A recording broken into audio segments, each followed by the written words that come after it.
네, 오늘은 헌금의 원칙이라는 제목으로 고린도전서 16장 1절부터 4절의 말씀을 여러분들과 함께 나누기 원합니다.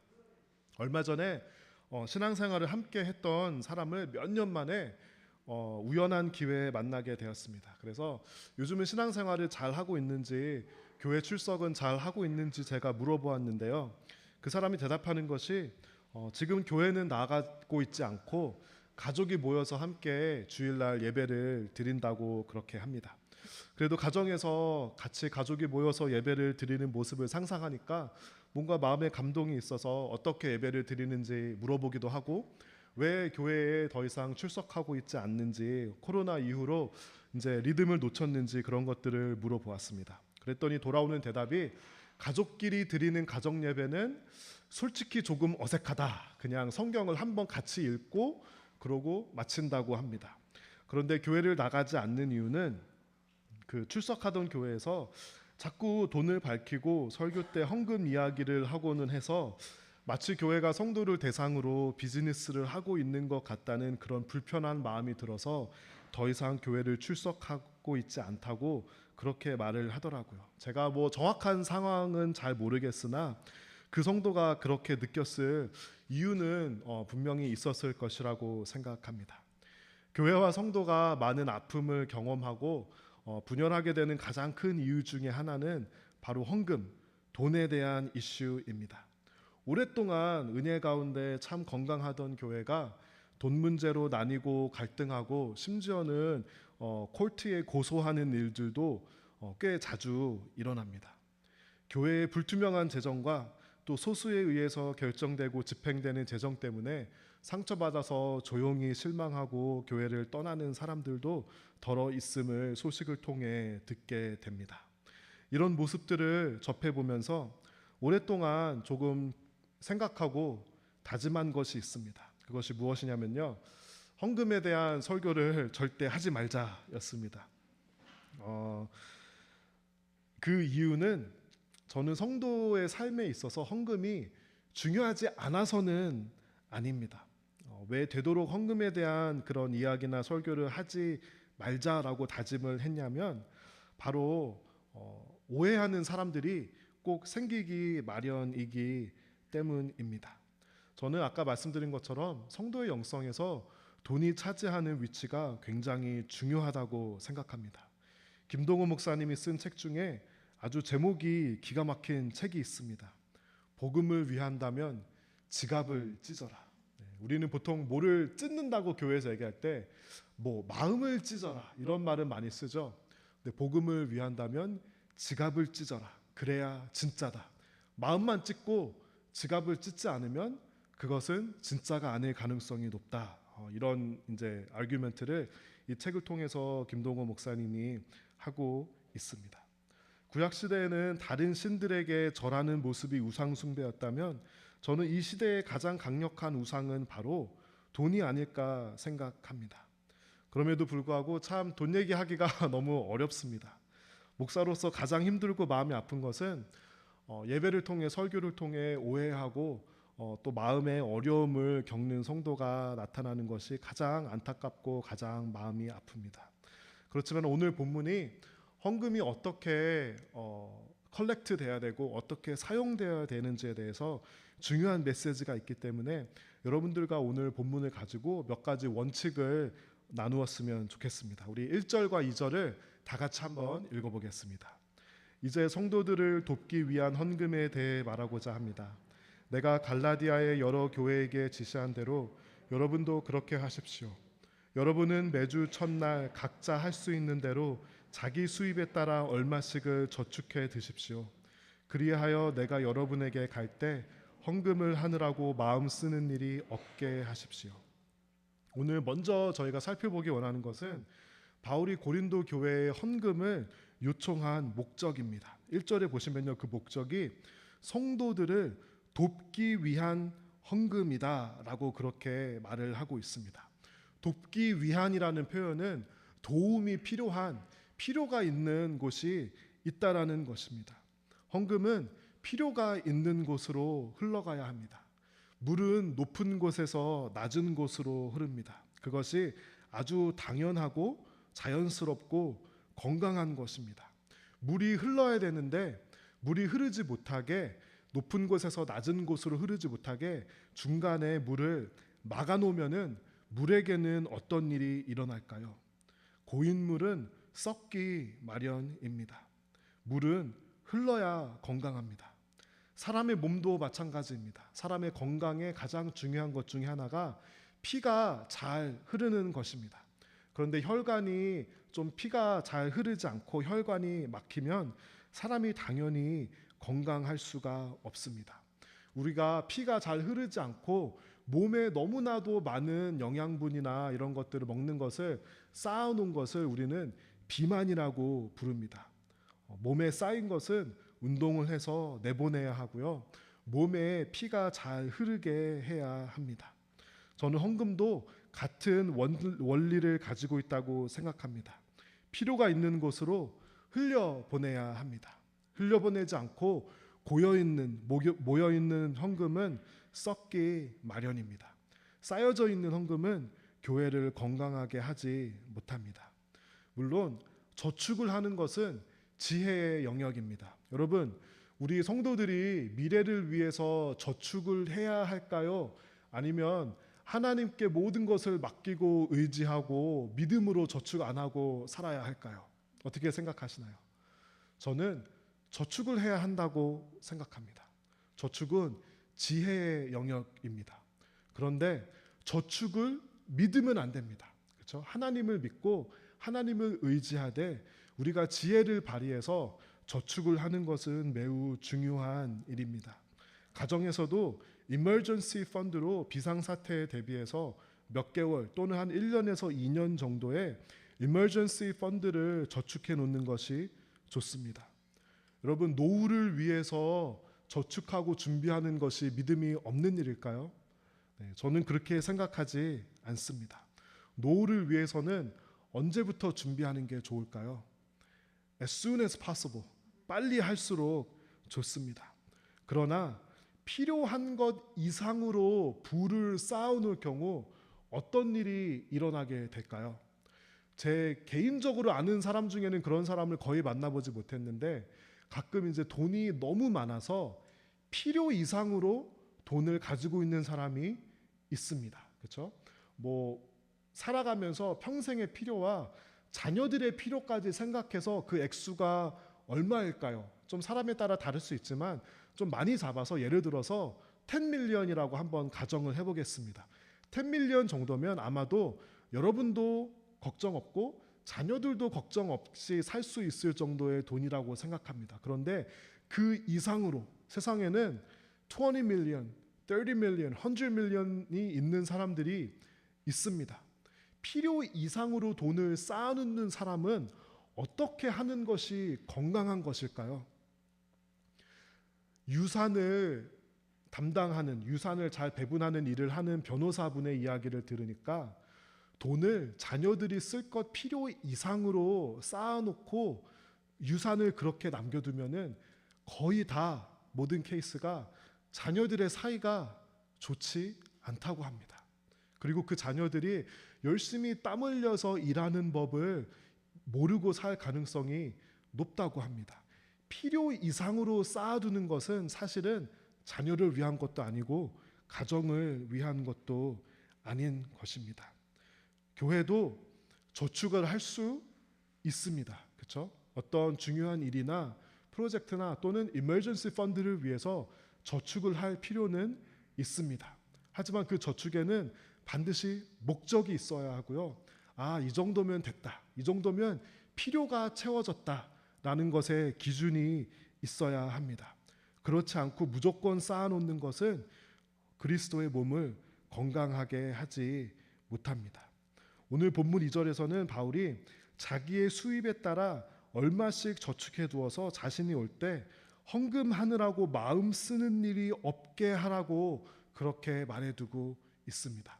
저 같은 사람은 한 달 벌어서 한 달 먹고 사는 사람입니다. 옛날 사람들은 하루 벌어서 하루 먹고 사는 사람이었어요. 그렇죠? 그런데 바울이 갑자기 와서 우리가 예루살렘 교회에 다른데 급한 필요가 있습니다. 우리가 헌금 좀 합시다라고 당장 그렇게 얘기를 하면은 하루 벌어서 하루 먹고 사는 사람들이 헌금을 하고 싶은데 못하는 사람도 있을 것이고, 그것이 부담돼서 헌금 자체가 좀 마음이 어려워지는 일들이 분명히 있었을 것입니다. 그래서 바울이 말한 것이요, 수입에 따라서 해라. 많이 버는 사람들은, 많이 수입 있는 사람들은 조금 많이 하고, 적게 버는 사람들은 여러분 많은 액수를 하려고 그렇게 마음에 큰 부담 가지지 않아도 괜찮습니다 라고 말을 하고요, 미리 저축해 놓은 것을 가지고 헌금을 해서 그것을 할 때 헌금으로 마음이 어렵고 시험 드는 일이 없게 하라고 바울이 그렇게 말을 해주고 있는 것입니다. 여러분, 헌금은 누구에게 내는 것일까요? 어디에다가 내는 것일까요? 교회에다가 내는 것일까요? 네, 엄연한 의미로는 하나님께 내는 것이죠. 아까 제가 바이블 타임 때 말했던 것처럼 누군가 밥을 먹는데 이제 순서상 그 사람이 살 차례예요. 그런데 그 사람이 중국집에 가서 맘대로 시켜, 나는 짜장면, 이러면 우리가 탕수육 시키기 어렵잖아요. 그렇죠? 탕수육은 누가 시켜야 되죠? 사는 사람이 시켜야 돼요. 그런데 그런 어떤 굉장히 어색하고 불편한 곳에서 밥을 먹으면 차라리 안 먹는 이만 못합니다. 그렇죠? 차라리 마음 편하게 집에서 라면 끓여 먹는 것이 훨씬 더 좋습니다. 불편한 마음으로, 힘들고 어려운 마음으로 헌금을 낼 때 우리가 하나님을 어떻게 만드는 거죠? 마치 억지로 밥 얻어 먹는 하나님을 우리가 그렇게 비참한 마음을 가지게 하나님을 만드는 겁니다. 여러분, 하나님이 돈이 필요하신가요? 하나님 돈 필요하시지 않아요. 그렇죠? 하나님께서 바라시는 것은 우리의 삶과 몸과 마음과 우리의 전체 존재를 하나님께 맡겨드리는 것, 하나님께 헌신하는 것, 그것을 바라는 것입니다. 그 마음과 그 믿음이 없는 헌금은 하나님을 비참하게 하는 거예요. 그런 헌금은 차라리 하지 않는 게 좋습니다. 그렇죠? 그런 헌금은 여러분께서도 하지 않으셔서 좋습니다. 하나님께 드릴 수 있는 믿음과 헌신의 분량만큼만 헌금을 그렇게 하시면 됩니다. 고린도후서 9장 7절 말씀을 다 같이 읽어보면 좋겠습니다. 각자 자기 마음에 결정한 대로 내고 내키지 않는 마음이나 억지로는 내지 마십시오. 하나님께서는 흔쾌히 내는 사람을 사랑하십니다. 기쁜 마음으로, 흔쾌히 감사하는 마음으로 하나님께 드리는 사람을 하나님께서는 사랑하십니다. 저는 억지로 내는 헌금, 내키지 않는 헌금은 오히려 복음과 교회와 그 믿음의 순수성을 희석시킨다고 생각합니다. 그리고 3절과 4절 말씀을 또 다 같이 한번 읽어보면 좋겠습니다. 네, 내가 그곳에 가게 되면 여러분이 인정하는 사람에게 내가 소개장을 주어 그가 여러분이 모은 선물을 예루살렘으로 가져가게 하겠습니다. 만일 나도 가는 것이 더 좋다면 그들은 나와 함께 갈 것입니다. 헌금의 전달과 사용은 투명해야 합니다. 고린도 교회 사람들 중에 분명히 이렇게 조금 삐딱하게 생각하는 사람들이 있었을 거예요. 우리가 헌금을 막 모아서 바울에게 준다고 생각해 봅시다. 고린도 성도가 말하는 거예요. 그런데 바울이 그것을 잘 전달할지 안 할지, 중간에 배달 사고가 일어날지 안 날지 우리가 어떻게 압니까? 라고 얘기하는 사람이 분명히 있었을 거예요. 그리고 바울이 그것을 잘 전달했을지라도 그 헌금이 사용되는 곳에서 어떻게 사용될지 우리가 어떻게 알고 어떻게 믿고 그것을 헌금을 하겠습니까? 라고 말하는 사람이 분명히 있었을 것입니다. 저는 그것이 사실은 굉장히 중요한 질문이라고 생각합니다. 그래서 바울이 뭐라고 말하냐면요, 내가 그곳에 가게 되면 내가 다 모아가지고 내가 다 알아서 갖다 줄 테니까 나를 믿으십시오 라고 말하는 게 아니라요, 여러분이 고린도 교회가 인정하고 믿을만하다고 생각하는 사람에게 바울이 소개장을 주어서 그가 가서 예루살렘으로 전달할 수 있게 하겠습니다 라고 바울이 말하고 있는 거예요. 그렇죠? 투명하게 하려고 바울이 노력한 거예요. 내가 하는 것이 아니라, 내가 아는 사람이 하는 것이 아니라 누가 전달할지 여러분이 결정하십시오. 여러분이 가장 믿을 만한 사람을 선출해서 그 사람이 가서 주고, 그 사람이 증인이 되어서 어떻게 전달되고 어떻게 쓰여지는지 그 사람이 여러분들에게 투명하게 말하게 하십시오. 4절에서는 만일 나도 가는 것이 더 좋다면, 고린도 교회 성도 여러분들이 만일 여러분 중에 가장 믿을 만한 사람도 믿기가 어렵다면 나도 가서 증인이 되어서, 나도 함께 가서 그것을 잘 전달할 수 있게 증인이 되겠습니다 라고 투명성을 바울이 이야기한 거예요. 요즘 시대에도 뭐 ESG 해가지고 가버넌스나 투명성이나 이런 것이 굉장히 중요한데, 바울도 그것을 인지하고 이것을 어떻게 하면 가장 좋은 방법으로 잘 쓰여지게 할 수 있을까를 고민하면서 그 이야기를 고린도 교회 성도들에게 이렇게 풀어낸 것입니다. 우리는 하나님을 믿지만 사람은 지나치게 믿으면 안 됩니다. 그렇죠? 그래서 이 재정에 있어서는 사람을 지나치게 믿는 것보다는 투명하고 믿을 수 있는 재정 시스템을 만드는 것이 중요합니다. 전달 과정과 사용되는 출처가 투명하게 공개되어야 합니다. 그래서 누구도 의심하고 누구도 시험에 들지 않도록 원칙을 세우고요, 그 원칙에 의해 집행돼야 합니다. 그리고 헌금을 낸 성도들에게 정확한 집행 과정과 그 원칙과 기준을 공개하고 보고해야 합니다. 나무교회는 처음 시작할 때부터 이런 헌금의 원칙들을 상상하고 적용하고자 했습니다. 헌금에 있어서 보통 교회가 하는 모습을 그대로 답습하는 것이 아니라 처음부터 어떻게 하나님께 가장 순결한 헌금을 드릴 수 있을까부터 고민이 시작되었습니다. 첫 현장 예배가 시작되기 전에 예배부가 모여서 우리의 예배 순서를 어떻게 할지 회의하는 시간이 있었습니다. 제가 낸 의견은 헌금 바구니를 돌리지 말았으면 좋겠다고 그렇게 의견을 냈고요. 저는 아예 헌금 순서를 예배에서 뺐으면 좋겠다고 그렇게 말을 했습니다. 그런데 저보다 더 지혜로운 성도분들 몇몇 분께서 헌금 바구니를 돌리지 않는 것은 동의하지만 성도들이 하나님께 기쁨으로 드리는 헌금의 기회를 빼앗지 말자는 의견으로 순서를 넣되 바구니를 돌리지 않기로 결정했습니다. 그리고 온라인 헌금을 적극 사용함으로써 누가 헌금 바구니에 넣었는지 넣지 않았는지 눈치가 보이지 않게 해서 가장 마음에 정한 대로 순결한 헌금을 하나님께 드릴 수 있게 그렇게 생각하고 실제로 그렇게 운영하고 있습니다.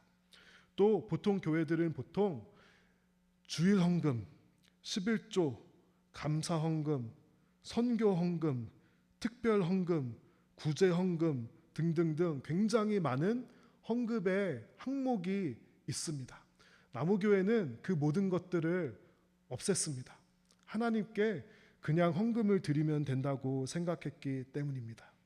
보통 교회에서는 크리스마스나 부활절, 추수감사절 같은 절기에는 그 전주의 주보에 봉투를 넣어서 절기 헌금은 색깔이 다릅니다. 왜 다를까요? 저의 조금 삐딱한 해석은 주일 헌금도 내고 절기 헌금도 내라는 거예요.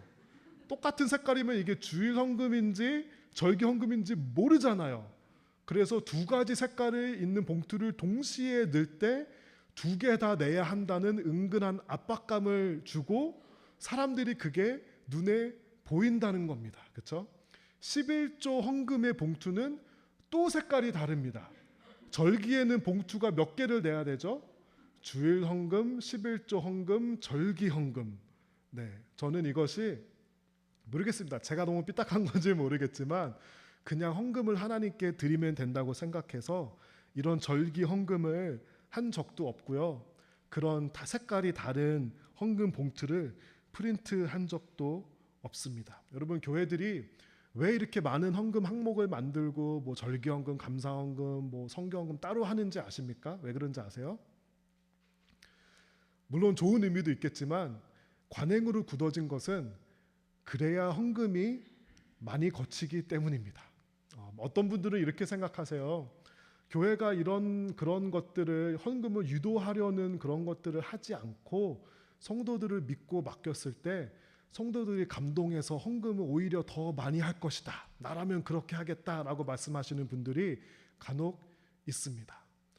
현실 세계에서 그런 일들은 일어나지 않습니다. 어떤 교회가 가장 많이 헌금이 거치는지 아세요? 헌금 낸 사람 이름을 주보에 다 쓰는 교회가 일반적으로 가장 많이 헌금이 거칩니다. 그 다음 헌금이 많이 거치는 교회는 뭐 봉투 색깔을 다르게 하고 절기 그 헌금 봉투를 그 전주에 그런 거는 한 번도 잊어버리는 적이 없어요. 잘 이렇게 넣는 교회가 그 다음으로 많이 거치고요. 그 다음으로 많이 거치는 교회는 헌금 바구니를 돌리는 교회. 가장 헌금이 적게 모이는 교회는 저희 교회처럼 온라인으로 이렇게 하는 교회. 저희는 처음부터 액수가 중요한 것이 아니라 가장 순결한 헌금을 하나님께 어떻게 드리는 것을 유도하고 성도분들께 도전할 수 있을까 해서 그런 방법들을 선택했습니다. 온라인 예배가 시작되고 첫 한 두세 달 정도는 헌금 시간을 가졌지만 나무교회가 헌금을 모으지 않고 지역사회와 구호단체와 이웃들에게 헌금을 하라고 안내해 드렸습니다. 제가 이 라이프브리지 교회 건물을 빌리려고 마쿠 목사님과 처음 만났던 때를 기억합니다. 제가 굉장히 단순하고 생각이 별로 없는 편이에요. 그냥 만나자고 약속을 잡고 별 생각 안 하고 그냥 갔어요. 그러면서 이제 마크 목사님이랑 얘기를 하다가 얘기가 잘 풀리는 겁니다. 그때는 코로나 백신도 나오기 전이어서 모든 미국 교회들이 본인 교회들도 온라인 예배로 드리고 있었기 때문에 장소를 빌려준다는 생각 자체를 하기가 힘들었습니다. 나무교회가 모일 장소를 찾을 때 제가 구글 맵스를 열어놓고 철치라는 단어로 이 샌디에고 카운티에 거의 대부분의 지역을 설치한 다음에 100개가 넘는 교회에 연락을 했습니다. 연락을 오는 곳은 한 3군데에서 5군데밖에 없었고 만나자고 하는 곳은 여기 라이프브리지 교회밖에 없었습니다. 마크 목사님을 만나러 갔어요. 멀찍이 앉아가지고 이제 얘기를 하는데 마크 목사님이 여기 로월 채플을 빌려줄 수 있다고 하는 겁니다. 근데 순간 제가 그때 걱정이 든 거예요. 렌트를 어떻게 내야 되지? 얼마 내야 되지? 저는 만날 때까지 그 생각을 못하고 갔어요. 그런데 생각해 보니까 얼마 드리겠습니다라고 말을 할 수 없었던 것이 그때까지는 나무교회가 한 번도 헌금을 걷어본 적이 없습니다. 모여있는 것도 없고 얼마가 나올지도 모르고 앞으로 그때 당시는 헌금을 앞으로 할지 안 할지 어떻게 할지도 모르는 상황에서 제가 마크 목사님께 이렇게 말했어요. 마크 목사님 근데요 우리 헌금 걷은 게 하나도 없고요. 이제 모이면은 헌금을 걷어야 될 것 같긴 한데 얼마 나올지는 모르겠어요. 그래서 얼마를 드릴 수 있다고 제가 약속할 수가 없습니다 라고 제가 마크 목사님께 굉장히 주눅이 들더라고요. 정말 주눅이 너무 들어서 기어 들어가는 목소리로 그렇게 말했어요. 여러분 어떤 일이 일어났는지 아세요? 그때 마크 목사님이 아마 마크 목사님께 제 생각에는 성령님이 임하신 것 같아요. 갑자기 저를 너무 불쌍하게 보시는 거예요. 저 젊은 목사가 교회를 한다고 하는데 렌트 낼 돈도 없다고 하니까 마크 목사님 갑자기 우리 빨리 얘기 끝나고 자기가 밥 사준다고 밥 먹으러 가재요. 저를 엄청 불쌍하게 보고요. 돈 없다고 막 이렇게 제가 주눅이 들어갖고 이렇게 말을 하니까 그러시더라고요. 교회를 사용하고 렌트는 낼 수 있으면 내고 없으면 안 내도 괜찮다. 그리고 액수는 너네 교회가 알아서 정해서 알아서 내고 라이프브리지 교회는 그 렌트를 모아서 거기서 마치 건물주처럼 하는 것이 아니라 이것을 따로 모아뒀다가 이 장소를 레노베이션 하는데 사용하도록 할 테니까 렌트를 아무 걱정하지 말아라 라고 그렇게 마크 목사님께서 말했습니다. 저는 그 마음이 얼마나 고마웠는지 모릅니다. 만약에 우리가 막 재정이 그때 당시에 넘치는 교회에서 우리가 한 몇천 불 정도는 낼 수 있습니다 하면은 그분이 불쌍하고 긍휼하게 여기는 마음을 아마 가지지 않으셨을 것 같아요. 그분이 저에게 이런 말씀을 하세요. 가끔 점심 먹거든요. 이런 말씀을 하세요. 자기가 평생 하나님 앞에서 하고 싶었던 헌신이 개척교회를 하는 그 헌신이었는데 자기의 이제 목회를 하다 보니까 그거를 못 해봐서 항상 하나님께 죄송한 마음을 가지고 있으셨대요. 그러면서 저를 보면서 근데 스캇이 그 일을 하는 거 보니까 그 내가 하나님께 했던 그 헌신이 생각나서 어떻게든 도와주고 싶다는 거예요. 저는 그것이 그 긍휼하게 여기는 마음은 정말 우리가 시작할 때 가난하고 정말 목마르고 정말 가난한 마음으로 시작했기 때문에 하나님께서 은혜를 주셨다고 생각합니다. 또한 우리는 오늘 본문의 원칙대로 필요가 있는 곳에 헌금이 쓰여지게 참 많이 노력했습니다. 소유하는 것은 줄이고 나눔을 최대한 하려고 노력했습니다. 우리가 소유하는 것은 최대한 사지 않으려고 했습니다. 구입하는 것은 한 번 생각하고 두 번 또 생각합니다. 그리고 또 결정적으로 저희가 구입을 많이 못한 것은 어디 놀 데가 없습니다. 여기도 이제 놀 데가 없고요. 이제 사면은 성도분들의 집에 이제 보관을 해야 되니까 또 그게 자리를 차지하니까 그게 죄송해서 거의 이제 소유하는 거는 사지 못합니다. 그러나 하나님께서 보여주시는 것이 있다면 제 기준에는 조금 과하다 할 정도로 필요가 있는 것에 보냈습니다. 하나님이 보여주시지 않더라도 우리가 찾아다니면서 필요를 발견하려고 노력했습니다. 필요가 어디에 있나 멕시코로 고아원으로 선교 여행을 우리가 찾아서 우리가 연락해서 우리가 가겠다고 요청해서 찾아갔습니다. 레스큐 미션도요, 찾아가서 직접 그곳의 시설을 둘러보고요, 직접 그곳에 물어보고 그분들이 오겠다고 하지도 않았는데 우리가 제발 오라 그래서 굉장히 주일에 그분들 쉬는 날인데 죄송하죠, 오라고 좀 그래가지고 레스큐 미션 얘기도 듣고 노력했습니다. 보통 교회들은 선교사님께 연락이 오면은 어떻게 할까요? 답장을 잘 안 합니다. 선교사님이 오시는 것이 부담스럽기 때문에. 그래서 일단 선교 편지나 좀 보내보라고 그렇게 답장을 합니다. 우리는 우리가 선교사님께 먼저 미팅하자 그러고 먼저 필요가 무엇인지 소식을 제발 좀 알려달라고 귀찮게 선교사님들 엄청 귀찮게 하고 있습니다.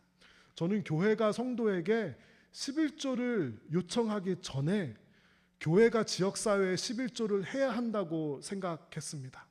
그래서 어떻게 하면 지역사회에 11조를 할 수 있을까 고민하다가 찾아낸 것이 바로 샌디에고 레스큐 미션이었습니다. 여러분 기억하실지 모르겠는데요, 몇 달 전에 샌디에고 레스큐 미션에서 애슐리가 그 스태프가 오셨을 때 저희가 레스큐 미션에 $10,000을 헌금했습니다. $10,000이 여러분께는 어떤 그 크기로 느껴지시는지 잘 모르겠지만 저에게는 굉장히 큰 액수로 느껴졌습니다. 이것이 정말 큰 액수라서 무겁게 느껴졌지만 나무교회가 샌디에고에 존재함으로 인해서 샌디에고가 하나님의 복을 받아야 하기 때문에 교회가 지역사회에 11조 하는 마음으로 샌디에고 레스큐 미션에 아낌없이 헌금을 했습니다. 나무교회가 한 일 중에 가장 기쁘고 자랑스러운 일이 미리 광고를 하고 한 주 헌금을 전액 필요가 있는 곳에 보내는 일이었습니다. 제 기억이 맞다면 우크라이나에 2번, 미얀마 카렌족에 1번, 그리고 볼리비아 오병이어 의예나무 오병이어 볼리비아 사역에 1번, 그렇게 4번은 한 걸로 알고 있고요. 저희가 2월 중에 한 번 더 했으면 좋겠다고 생각하고 있습니다. 사실은 그 외에도 많이 했습니다. 교회가 처음 시작되어서 모인 재정이 얼마 되지 않았을 때에도 볼리비아에 성경 운반용 차량을 구입하는데 7천 몇백 불 정도를 지원했고요. 선교사님 자녀가 팔이 부러져서 급하게 수술을 하는데 돈이 없어서 수술을 못하겠다고 했을 때 3천 불 정도를 지원했고, 샌디에고 푸드뱅크와 피딩 샌디에고에 하나님의 부르심이 있다면, 지역사회에 필요가 있다면 아낌없이 뒤돌아보지 않고 재정이 필요한 것으로 흘러가게 했습니다. 나무교회는 한 번도 헌금을 모으려고 우리가 꼭 어느 정도 액수를 모아야 되겠다, 나눔을 덜 해서 더 모아야 되겠다라고 생각해 본 적은 한 번도 없습니다. 최대한 많이 필요가 있는 곳을 보여주시면 무조건 흘려보내고, 보여주시지 않더라도 찾아가서 필요가 있는 곳에 보냈는데, 나중에 돌아보니 밸런스가 많이 남아있더라고요. 저는 이것을 어떻게 해석했냐면요, 오병이어로 해석했습니다. 오병이어는 오병이어로 가지고 작은 것을 가지고 많은 사람들을 먹였는데 남아보니까 12광주리가 남아있었어요. 12광주리 남기려고 조금 덜 주고 그러지 않았거든요. 제자들이 배불리 먹였는데 12광주리가 남아있었습니다. 많이 흘려보내고 필요가 있으면 제가 알기로는 거절한 적이 한 번도 없었는데, 보니까 12광주리처럼 그렇게 재정이 남아있었던 그런 일들이 일어났습니다. 그러나 오병이어 같은 일이 일어날 수 있는 근본적인 이유가 있었습니다. 교회가 세워지기 전에 이런 상상을 했습니다. 보통 교회는 가장 많은 재정을 건물에, 보통 일반적으로는 재정의 40% 정도를 40에서 50% 정도를 교역자 사례비에 사용을 하고요. 나머지 한 30%, 40% 정도를 건물에 할애를 합니다. 그러면 약 전체 재정의 70%는 교역자 사례비와 건물에 들어가는 고정 비용이 됩니다. 그러면 이제 운영하고 그런 것들을 제외하면은 좋은 일에, 필요가 있는 일에, 선한 일에 나눌 수 있는 것은 보통 한 15%를 넘기기가 어렵습니다. 보통 교회가 한 20% 선교와 구제에 사용하면 굉장히 많이 사용한다고 그렇게 평균적으로 볼 수 있습니다.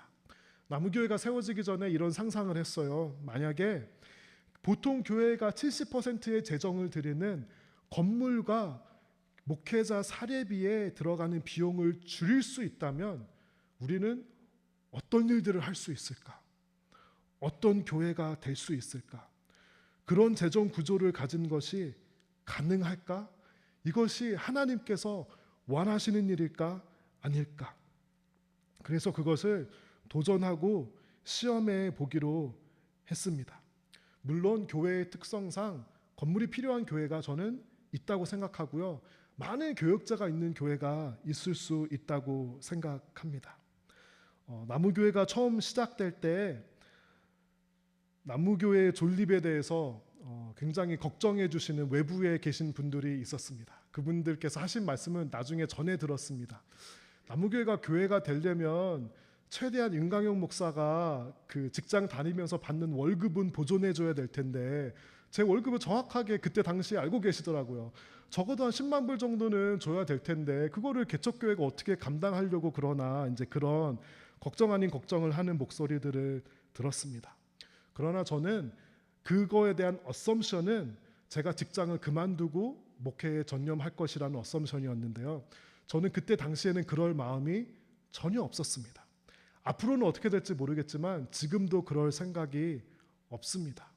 왜냐하면 정말 교회가 교역자 사례비와 건물에 들어가지 많은 재정이 들어가지 않으면 어떤 일이 일어날지 도전해보고 싶었기 때문입니다.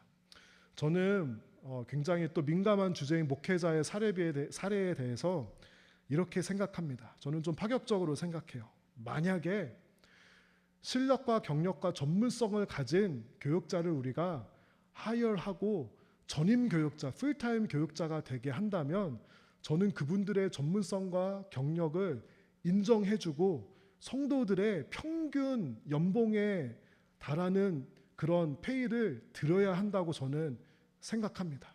교역자들에게 열정페이, 특별히 가족을 부양해야 하는 책임이 있는 교역자들에게 열정페이를 요구하는 것은 저는 옳지 않다고 생각합니다. 보험도 해줘야 되고요. 401k도 해줘야 된다고 생각합니다. 그런데 non-profit인 교회에서 for-profit 사람들이 받는 연봉을 맞춰주기가 현실적으로는 쉽지 않은 경우가 다반사입니다. 특별히 교회가 작을 경우에는 그렇습니다. 저는 그래서요, 풀타임 교육자가 생기기 전에 성도분들이 그 짐을 나눠지는 평신도 중심의 교회, 그리고 교육자의 지나치게 의지하는 사역의 모델이 아니라 평신도가 정말 만인 제사장이 되는 교회를 꿈꾸었습니다. 그리고 나무교회 건물을 생각하면서 처음부터 렌트를 하고 리스를 하는 것보다는 최대한 이제 미국 교회에 잘 좋은 곳에 빌려서 가겠다라는 결심을 처음부터 해서 뭐 상가나 그런 데 빌리려고 이메일을 보내보거나 그런 적이 없습니다. 보통 교회에서는요 구조가 이렇습니다. 목회자들이 사례를 많이 가져가는 것이 부담스럽고 좋아 보이지 않으니 그것을 다른 방법으로 총 받는 사례비를 숨깁니다. 사택비를 넣고요, 활동비를 넣고, 뭐 자동차, 뭐 기름값, 뭐 보험, 목회 뭐 연구비 이런 거를 다 이렇게 숨겨놓습니다. 실제로 수령하는 연봉과 숨겨놓는 것 중에 어떤 게 더 클까요? 네. 숨겨놓다기보다 다른 항목들에 있는 비율이 보통 더 많습니다. 그리고 보통 교회에서 일어나는 모습은 담임 목회자에게는 올인을 합니다. 우리가 흔히 부교역자라고, 저는 사실 그 언어를 굉장히 좋아하지 않지만 부교역자에게는 열정페이를 강요합니다. 제가 매니저하는 직원이 하나 있어요. 제가 매니저니까 그 친구가 얼마 받는지 알거든요. 대학교 갓 졸업하고 엔트리 레벨, 경험 전혀 없는 엔트리 레벨 대학교 졸업하고 받는 그 친구의 연봉을 받는 풀타임 교육자를, 담임 목회자 제외 풀타임 교육자를 저는 아직도 한 번도 만나보지 못했습니다. 예. 저는 나무교회를 하면서 상징적으로 담임 목회자라는, 담임 목사라는 자리를 없애기 원했습니다. 실제로 나무교회는 담임 목사라는 직책은 없습니다. 여러 가지 의미가 있지만 한국 교회에서는 보통 담임 목회자에게 들여지는 비용이 풀타임 부교육자에게 들여지는 비용의 3배가 됩니다. 일반적으로. 저는 그것이 잘못됐고 부끄럽고 악하다고 생각했습니다. 그래서 그런 것들을 일절 없애고, 뭐 차이는 있을 수 있겠죠. 풀타임이냐 파트타임이냐 헌신도가 얼마냐에 따라 차이는 있을 수 있지만 그 근본적인 차이를 최대한 줄이려고 하는 의지의 표현이었습니다. 그래서 나무교회는 일반적으로 교회가 드려지는 그 비중을 굉장히 낮추고 더 많은 나눔과 더 많은 선교와 구제를 하기 위해 노력했습니다. 재정의 투명성을 확보하기 위해 재정의 모든 쓰임을 성도 여러분들께 최소 1년에 2번 이상을 보고드리고 자료를 배부합니다. 여러분 누구나 등록 성도라면 재정부에 문의하시면 1불 1전까지 어떻게 쓰여졌는지 문의하실 수가 있고요. 저희가 사실 어제 타운홀 모임 때 그거를 나누려고 다 준비를 해놨는데 아무도 여쭤보시는 분이 없어서 나누지 못했습니다. 그거를 PDF로 정리해서 비밀번호로 걸어서 여러분들께 배부하도록 하겠습니다. 또 투명성을 위해서 정말 죄송하지만 선교사님들에게 이게 어떻게 쓰여지는지 아이테마이즈를 해서 달라고 부탁드렸습니다. 한소영 선교사님은 그거를 매달 저희에게 보내주시고요.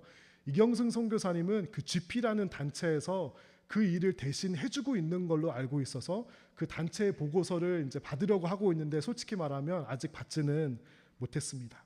샌디에고 레스큐 미션에게도요 그런 질문을 합니다.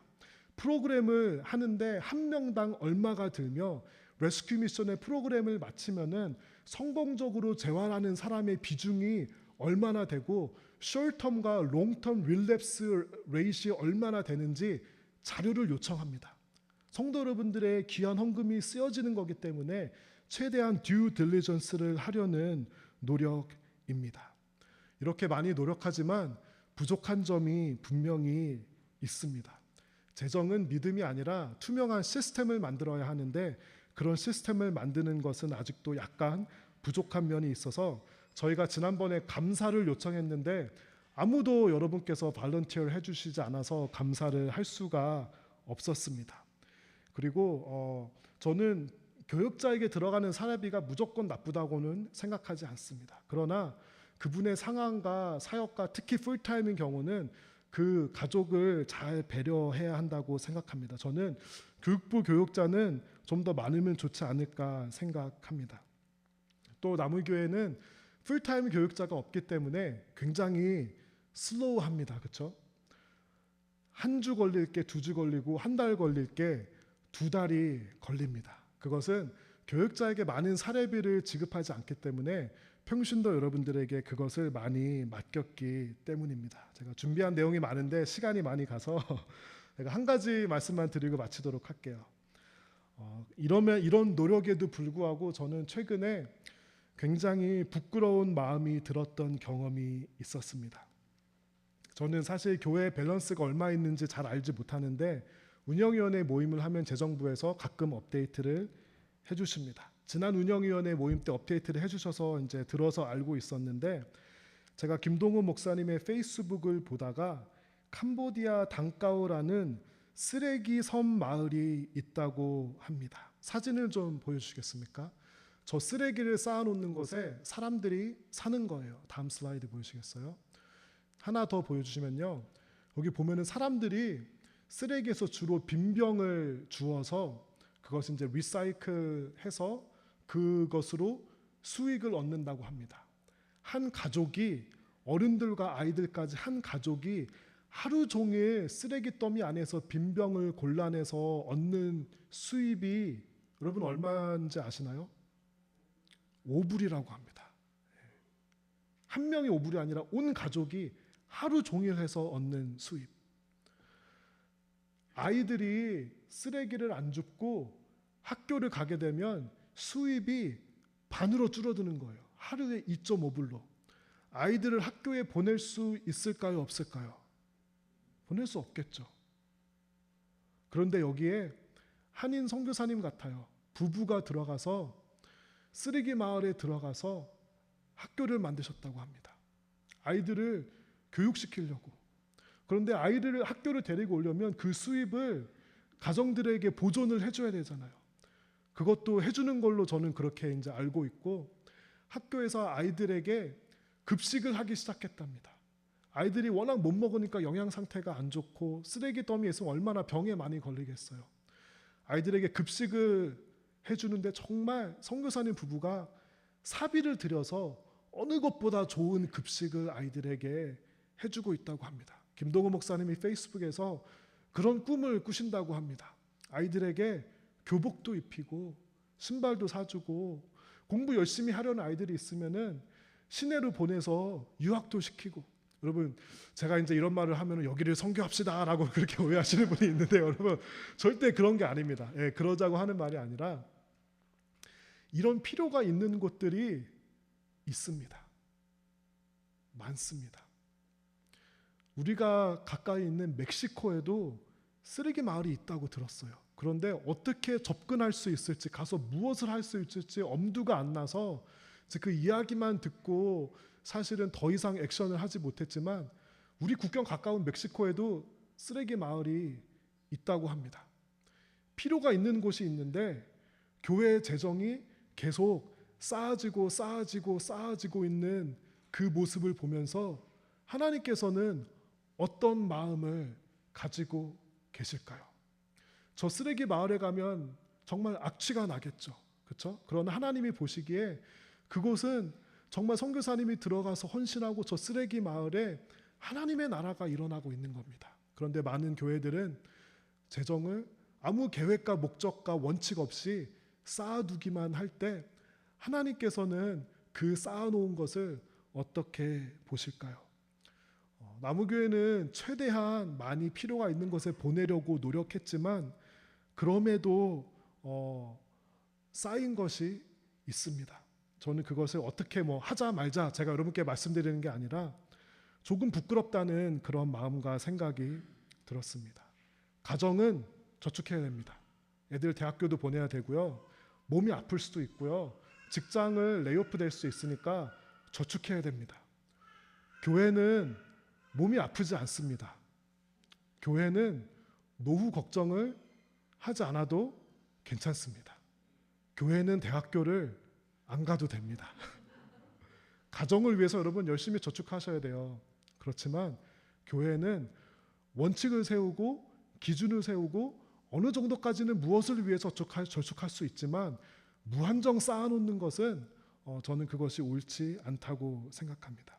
저는 나무교회가 건강한 교회가 되고 여러분이 자랑스러워할 수 있는 교회, 하나님 마음에 합한 교회, 자녀들이 자랑스러워할 수가 있는 교회가 되기를 간절한 마음으로 바랍니다. 복음을 위해 교회 재정에 지갑을 찢는 교회들이 일어날수록 저런 마을은 존재해서는 안 되고 존재할 수 없습니다.